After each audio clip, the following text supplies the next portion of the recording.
What is going on, YouTube? It's Andrea here at VW Family Farm, and we have missed you guys.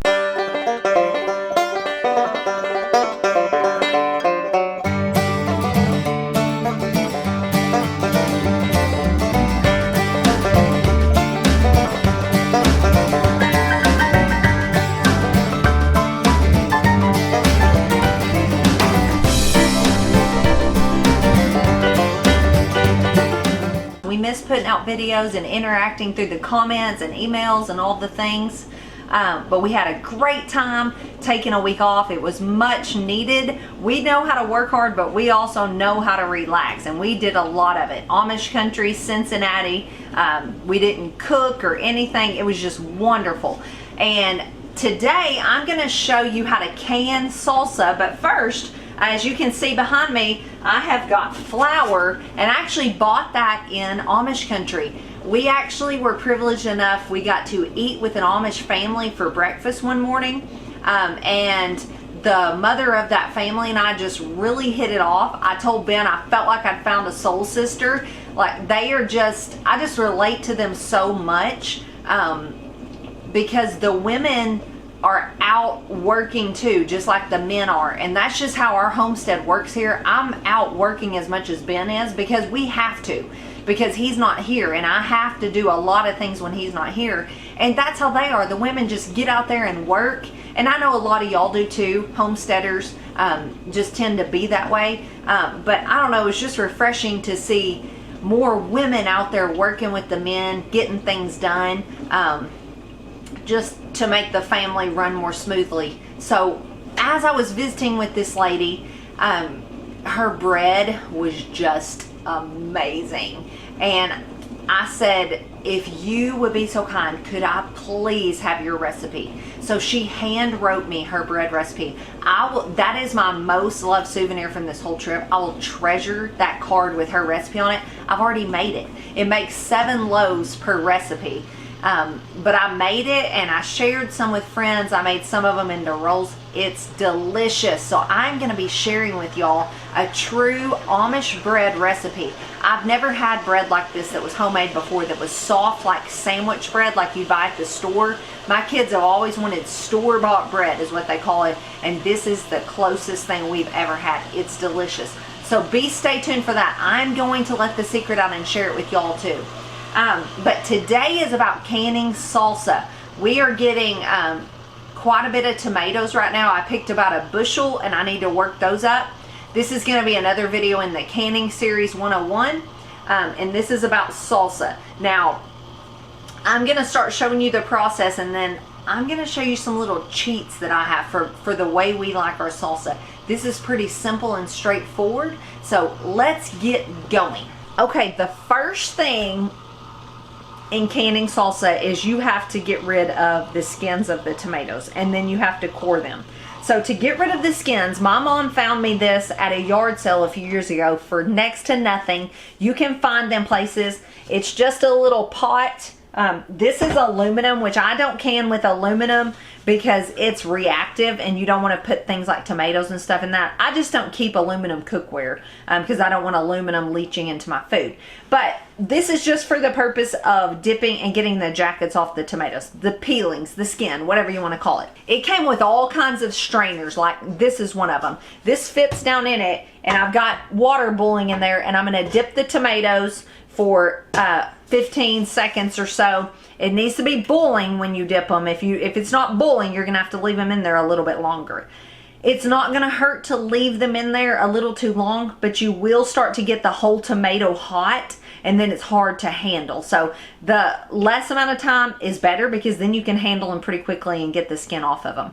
If you start to see cracking, you need to get them out of there because it's been plenty long enough. Okay, but I'm gonna go for like 15-20 seconds if it's a good rolling boil, a little bit more if it's not.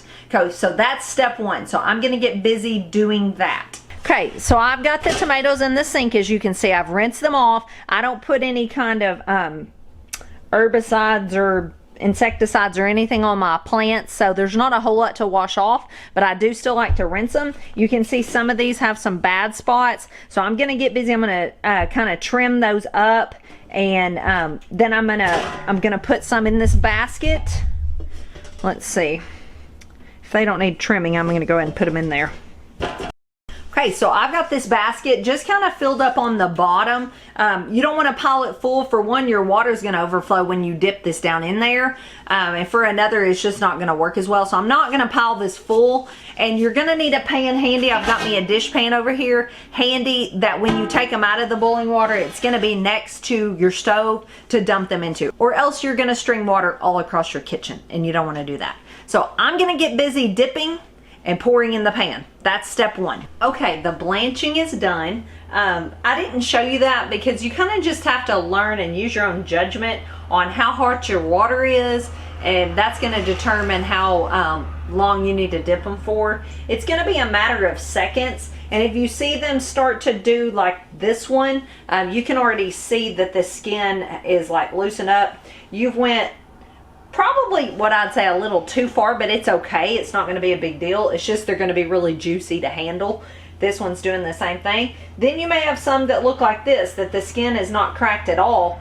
But as you start to core them, so I'm going to go ahead and cut down vertically, I guess you'd say.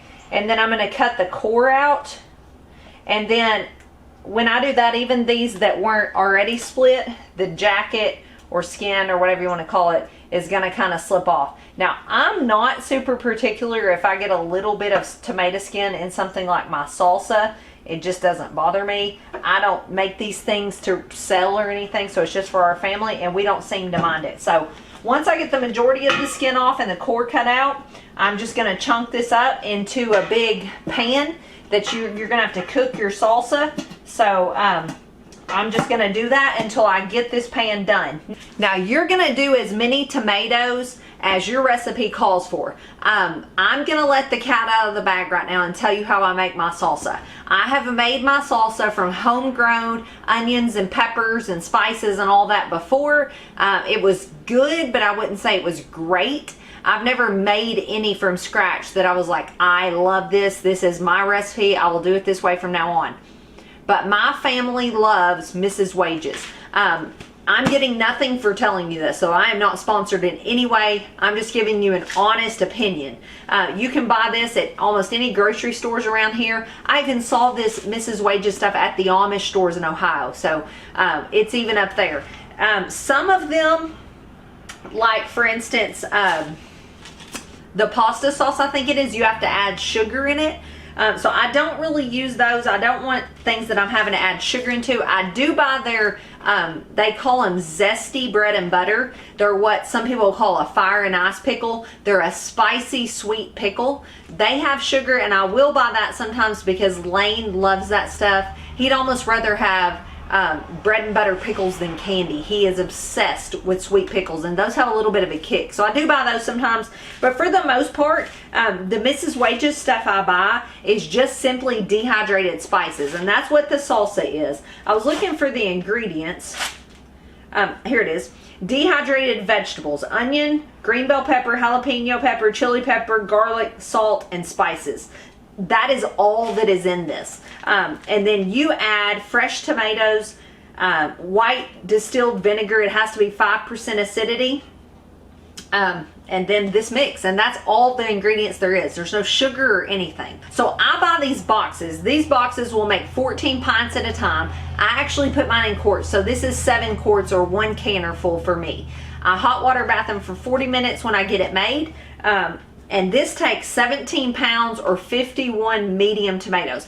I don't weigh them because I don't have a good way to weigh them, and I just loosely count them. So if I get a few more tomatoes or a few less, I'm not that worried about it. I'm using big tomatoes. This is calling for 51 medium, so I might do like 26 or so big ones. I just kind of eyeball it and guess, and it works out good.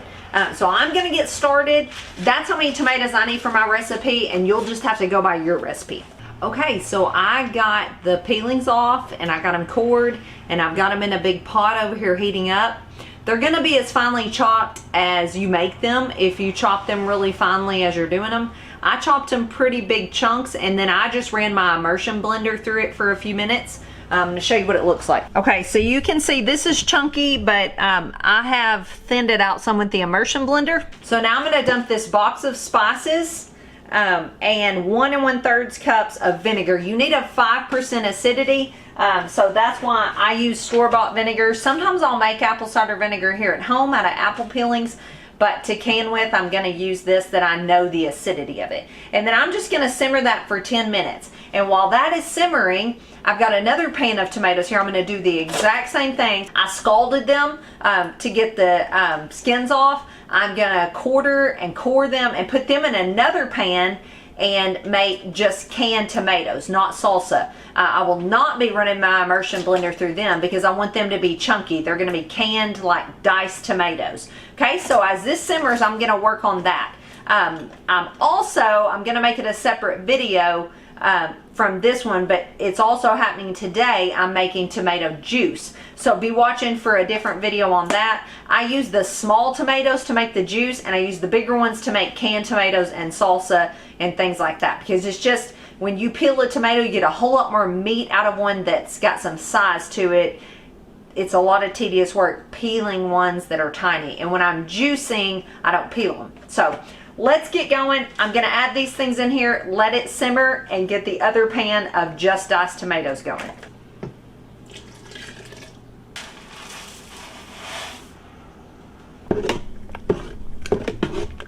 Okay guys, so I peeled and chopped another pot. I've got the salsa simmering.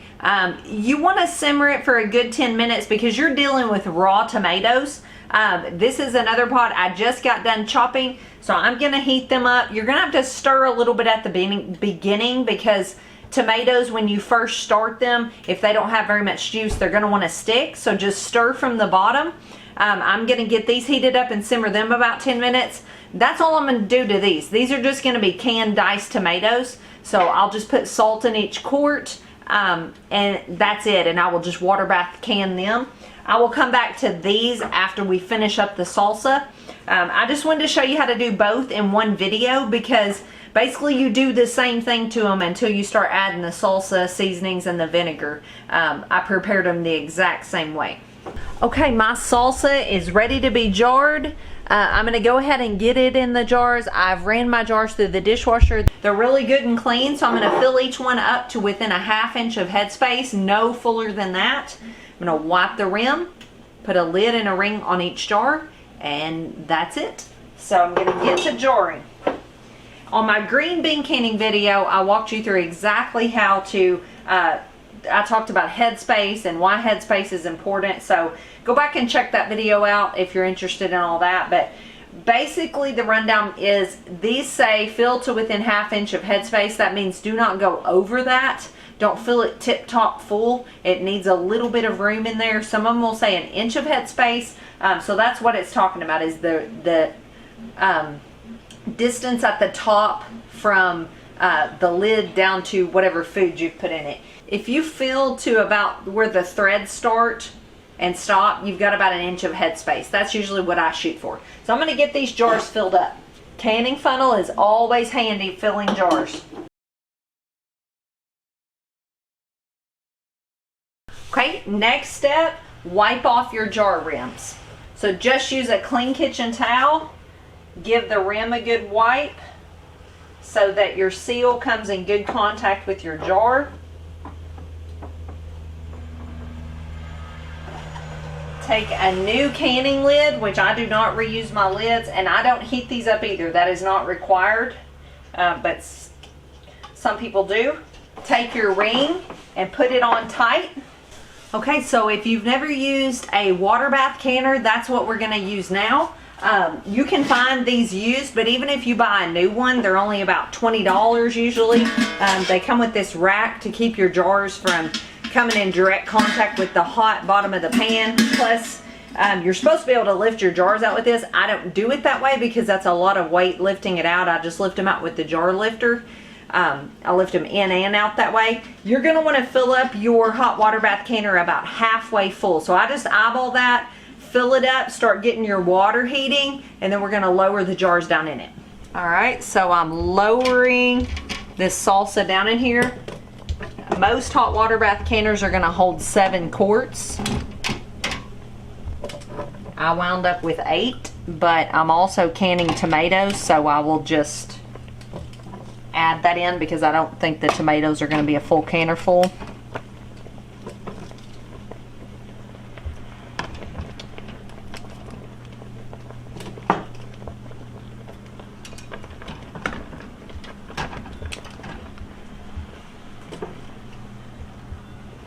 So, as you can see, these are just about covered. I filled it half full. They're just about covered now that the jars are in there. I've got it on high. I'm not going to start timing until it's a full rolling boil. And these are going to boil for 40 minutes.